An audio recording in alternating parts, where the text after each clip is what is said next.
Why are you studying English? There might be many reasons. Maybe you are preparing for a job interview, a university admission interview, or perhaps you are planning to take the IELTS exam. In all these cases, you need to speak English fluently, accurately, and with confidence. In this video, I am going to give you some tips.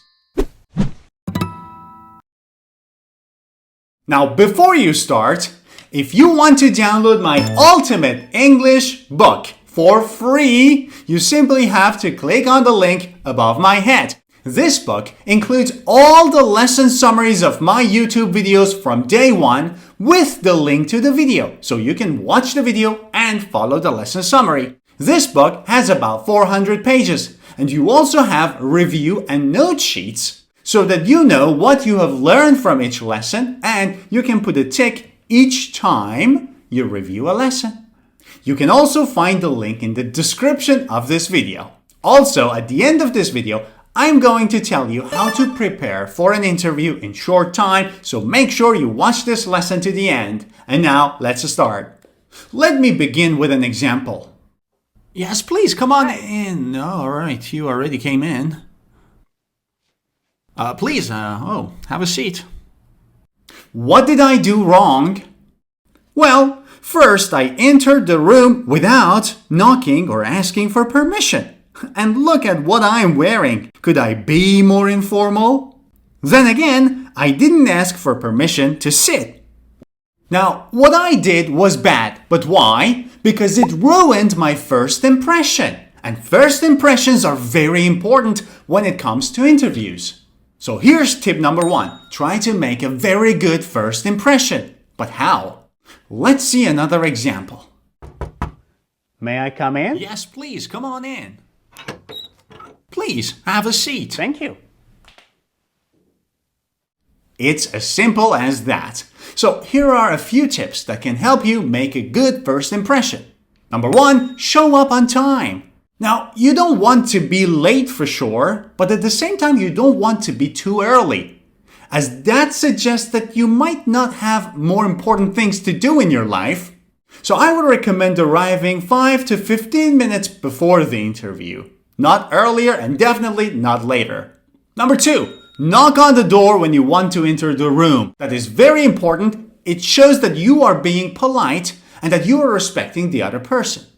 Number 3, wait for or ask for permission to sit on your chair. And number 4, dress for success. It's very important that you are wearing formal clothes.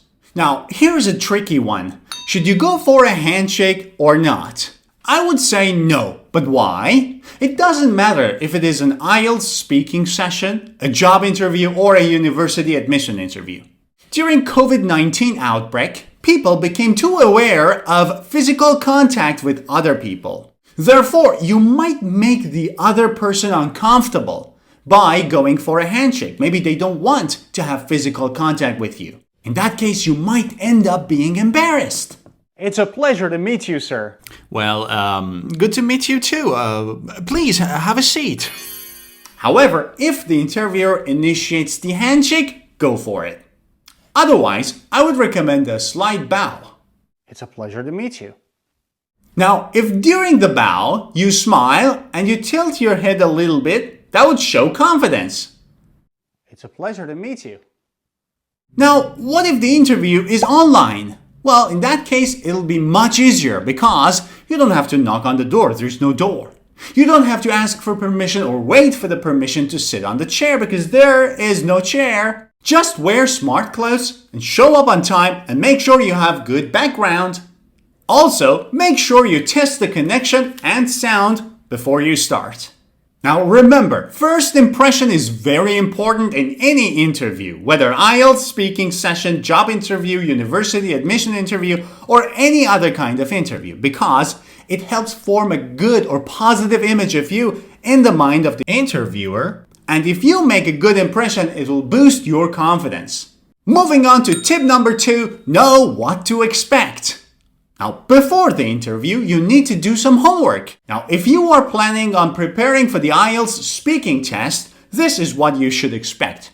The test will last from 11 to 14 minutes, And it will have 3 different parts. In the first part, you will have to answer questions about yourself, whether about your family, yourself, your job, your home, your neighborhood, your country, your studies, or your interests. Now, this part will take about 4 to 5 minutes. In the second part, you will be given a cue card. You will have 1 minute to think about what you want to say and to take some notes, and then you will have to talk for about 1 to 2 minutes. Now, pay attention. IDP recommends talking for the entire 2-minute period until the examiner stops you. But anywhere between 1.5 minutes to 2 minutes is acceptable. Just make sure you finish all the key points and you cover everything before you hit the 2-minute limit. Otherwise, you will miss the points. Now, after you finish your 2-minute talk, the examiner will ask you 1 or 2 follow-up questions about what you just said.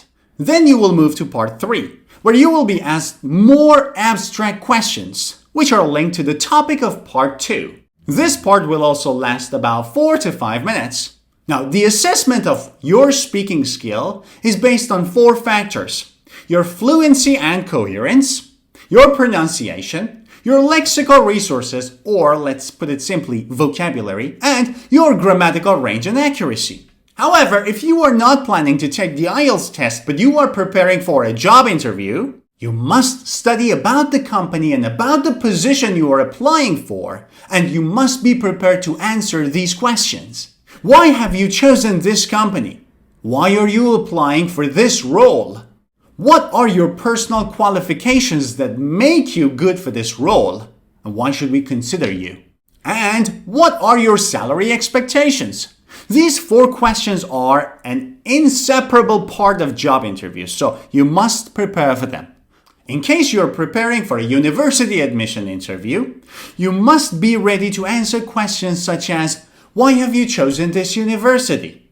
If this university is in another country, why this country? Why are you applying for this particular course? What qualifications do you have that make you right for this course? What are your plans after graduation? And maybe they ask about your means of funding, like how are you going to fund your studies at this university in this country? Moving on to tip number 3, body language. Now, don't get me wrong, you are never assessed based on your body language. What I mean is that there is no criteria in the IELTS speaking test asking for your body language. Or if you are attending a job interview or a university admission interview, nobody is going to judge you based on your body language. However, your body language is just as important as what you say. It is not just about what you say, it's about how you say it. Let me show you some examples. I don't know. I don't know. I don't know. Let me see. Let me see. Let me see. That's an interesting question. That's an interesting question. That's an interesting question. Body language can help you demonstrate confidence. I hadn't thought of that. I hadn't thought of that, but... It is very important to use the right body language. Now, here are some tips. Don't slouch. Sit up straight. Never cross your arms. That's defensive. Show interest with facial expressions. Nod to say you understand the questions. Don't lean backwards. Lean slightly forward. Maintain eye contact, but don't stare. Tip number 4. Ask for repeating or clarification. Imagine you don't understand the question or the meaning of a word in a question. Now, you will have 2 options. Either to guess the meaning and then come up with an answer, or to ask for clarification. Now, if you try to guess the meaning of that question or that word and then come up with an answer, your answer has a very high chance of being inaccurate. This will show that you are either a bad listener or that your knowledge is very limited. On the other hand, if you ask for clarification, this is what will happen. The examiner or the interviewer will repeat the question or explain that word. then you will understand it and you will come up with an accurate answer. Now, here's a tricky point. Some students are afraid of asking for clarifications and they think that they might lose marks, but this is not going to happen. If you don't understand a question, you can ask the examiner to repeat. Or if you don't understand a word in a question, you can ask the examiner to clarify or explain that word to you. But pay attention, you can use this once only. Don't use it twice, 3 times, 4 times, as it shows that you don't understand some words and you have limited knowledge. So use it wisely, once only. Even if you are having a job interview or a university admission interview, it never hurts to ask for clarification so that you know exactly what the question was before you attempt to answer. Tip number 5, listen and don't interrupt. Never interrupt the interviewer or the examiner even if you understood the question. Let the examiner or let the interviewer finish asking the question and then you can start coming up with an answer.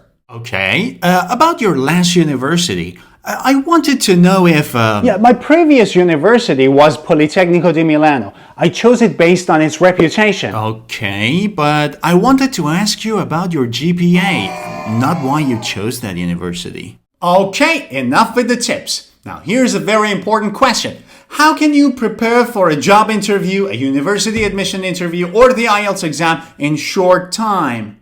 Imagine you are asked to have an interview in less than a week. So you will have about 6 to 7 days. Do you think it's possible to improve your English significantly in the period of 6 to 7 days? No. Well, you can have minor improvements, but you cannot improve it dramatically. So what can you do if you are given 6 to 7 days to prepare for an interview?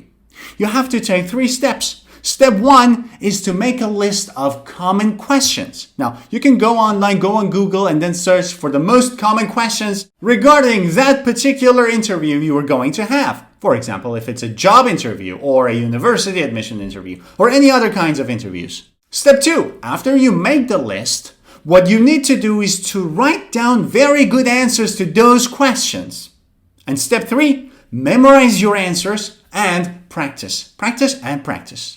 Now, you might think that memorizing is not a good option. Well, pay attention, you have a limitation. You only have 6 days. What else can you do? So, your best chance of preparing for an interview in 6 to 7 days is by memorizing some good answers. Now, if during the interview you are asked the exact question, you're lucky because you have already memorized the answer for it.